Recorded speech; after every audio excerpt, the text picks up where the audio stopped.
Well, that was worth the wait, wasn't it? Well, maybe not quite all of the wait, but I'll tell you what, that was an awesome, awesome Grand Prix of St. Petersburg. Entertaining from the delayed start to the finish, I would have to say.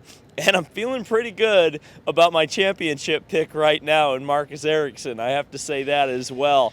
There's a lot of talking points right now about Marcus Ericsson, and people keep bringing up that people are overlooking him and Marcus, how do you feel about that? And for me, I stopped doubting Marcus Ericsson the minute he won the Indy 500. I mentioned it on the podcast if you watched that. I mean, there's no doubts anymore for me about Marcus Ericsson. He just is the guy. He is the guy at Chip Ganassi Racing, and he's a guy that can win races.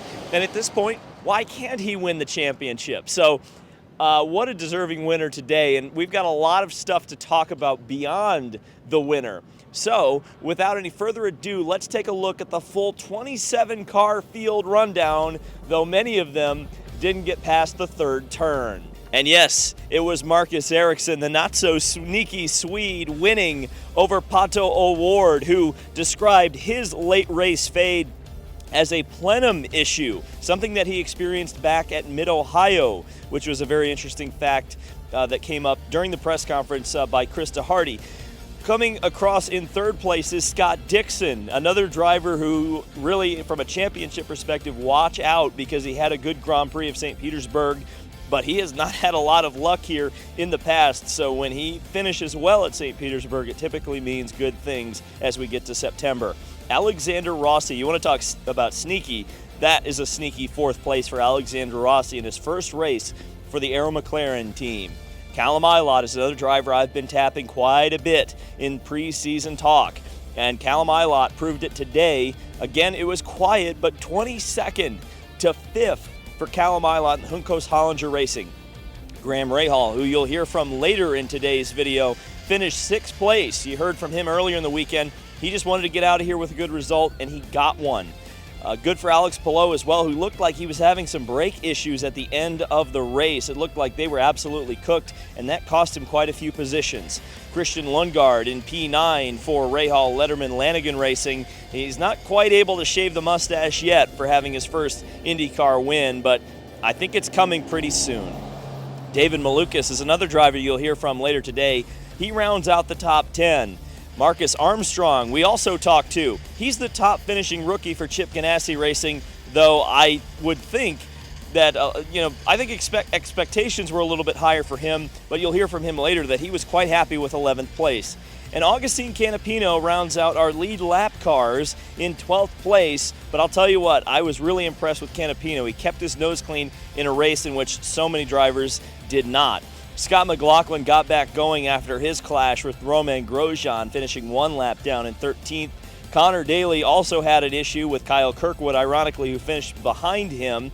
Kyle flew through the air during one of the crashes, but his car kept going and he finished 15th. Unfortunate for my pick to win. Stingray Robb, another rookie and another driver you'll hear from later on in this video. He had an up and down day, there's no doubt about it, but again, a rookie making it to the end of the race. Joseph Newgarden had a fire at the back of his car, and that took him out to 17th. And again, the Joseph Newgarden poor start happens once again to a season. We'll see how that ends up playing out by when we get to Laguna Seca. Romain Grosjean was the dominant driver today, but ended up in the tire wall after clashing with Scott McLaughlin. Colton Herta got put in the wall by Will Power and was none too pleased about it. Rinus VeeKay crashed into the tire barrier and then had an even bigger crash when Jack Harvey and Kyle Kirkwood went over the back of him. Harvey was transported to the hospital, a local hospital here. He was released recently and is in good shape, so everything good with Jack Harvey after a precautionary checkout. Elio Castroneves also was limping a bit, but he's good in the big crash at the start. Santino Ferrucci, innocent bystander. Devlin DeFrancesco got punted by Jack Harvey and then got speared through the air by Benjamin Peterson. Such a scary crash, but thankfully Devlin was okay. Simon Pagenaud was another driver who just had an awful weekend, got crashed, really took out on no fault of his own. And Benjamin Peterson, I'm going to defend here for a second because he was really unsighted in his accident. coming around a blind corner. Yes, probably the spotter could let him know a little bit earlier, but really, I think he was the victim of circumstance, and it's just one of them racing deals, that big crash on the start. So St. Petersburg is always one of the hardest physically on drivers, both because it's hot and humid, because it's 100 laps on a street course, but also because it's the first race of the year and guys aren't quite in their race shape yet. So I'm thankful for the 4 guys that were able to talk to me after the race. All right, Stingray Rob, first IndyCar experience. I bet you were not expecting to see what you saw down there, lap 1, turn 3. I mean, what was that like from your perspective? Pure chaos.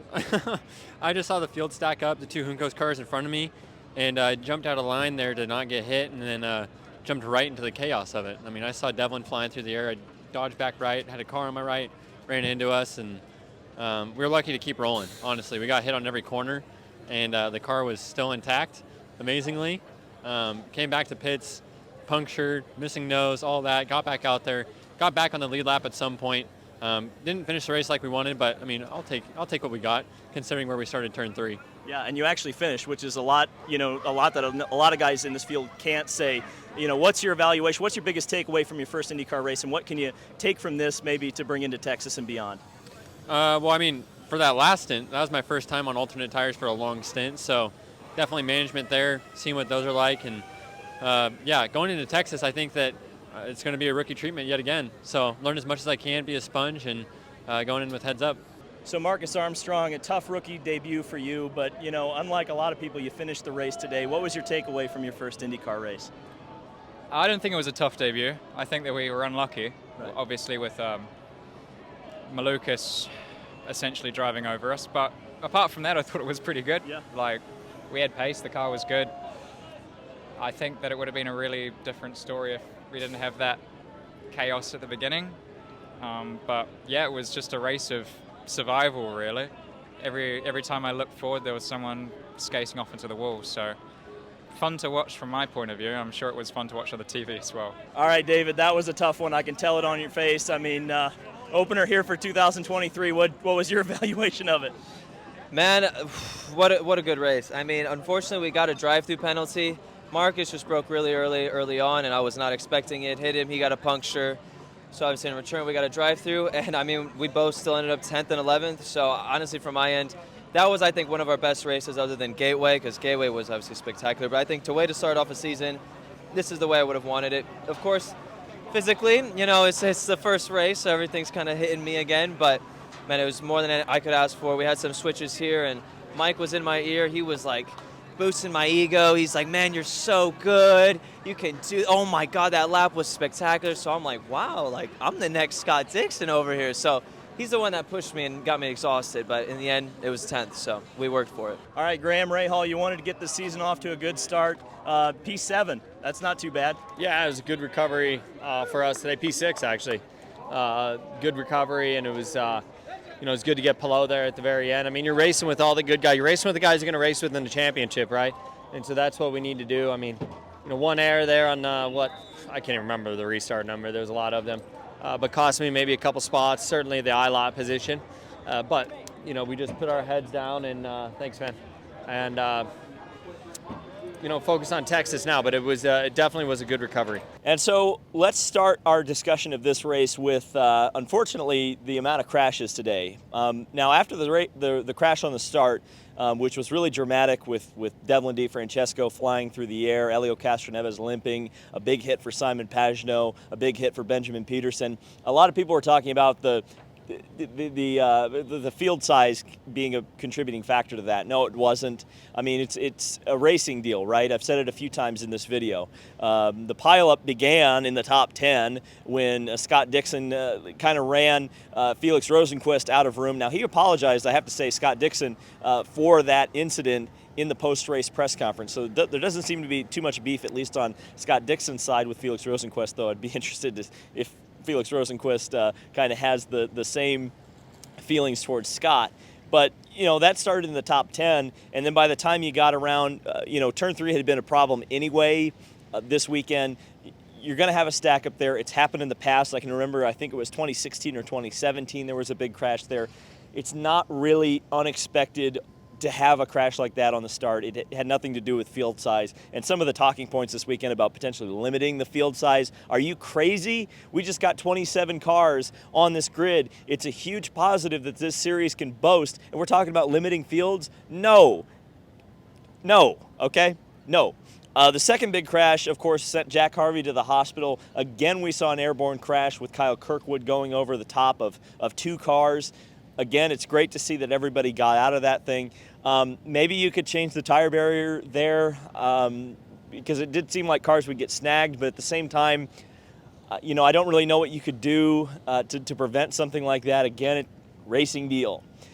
Speaking of racing deals, you got the Bus Bros versus Grosjean thing again. Now, it has to be said that a hug took place and an apology from Scott McLaughlin to Romain Grosjean took place in the paddock about an hour ago. So they seem to be on pretty good terms.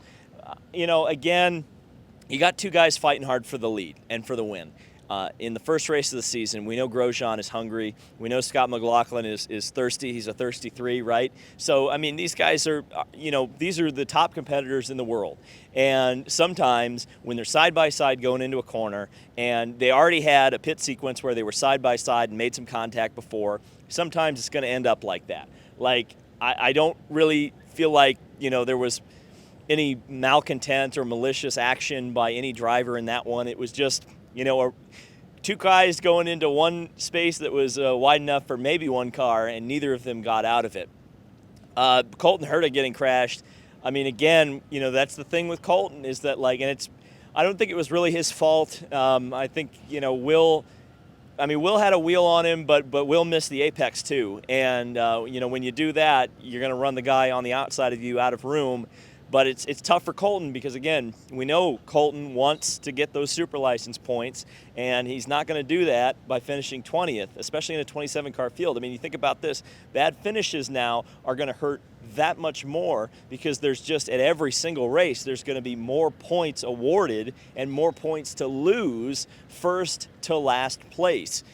And, that was something that Pato talked about in his post-race press conference. And we talk about the battle for the lead. Pato had this race controlled once Grosjean was out of it. And, he had an issue with the plenum on the engine. And that's what took him out. It stuttered just long enough that Marcus Ericsson was able to tear by and take a win. And, it's amazing how racing works because I think Ericsson was really chasing him down anyway. I think there would have been a battle. Now, I don't know how it would have turned out. Perhaps Scott Dixon would have come out on the proper end of it.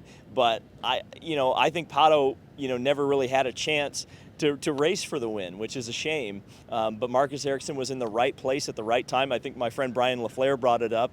It's almost the exact same situation as Indianapolis with the Marcus Ericsson win last year, where Pato O'Ward is leading late, controlling the race, and it looks like he's going to win. And then here comes Marcus Ericsson tearing past to win. But I'll tell you, Marcus Ericsson, don't sleep on him. I am not sleeping on Marcus Ericsson anymore. I picked him for the championship, and at the moment, again, we're in March, and the season goes to September, but, I'm feeling pretty good about making that pick early on this season. So, great day, great week here in St. Pete. Thank you guys for supporting me. Thanks to all the drivers who stopped by in front of our camera. I know for some of them, they went out of their way, and trust me, that is appreciated. Thanks to Luke Edwards, who is our backup cameraman this weekend. Thanks to Robbie Lyons, who helps us out so much here in St. Pete. And thanks to the Honda Hospitality for helping me get sunscreen when I forgot it this year. And everyone else who contributed or said hi this weekend. I can't thank you enough. So thanks, guys, for watching, and we'll see you in the next video.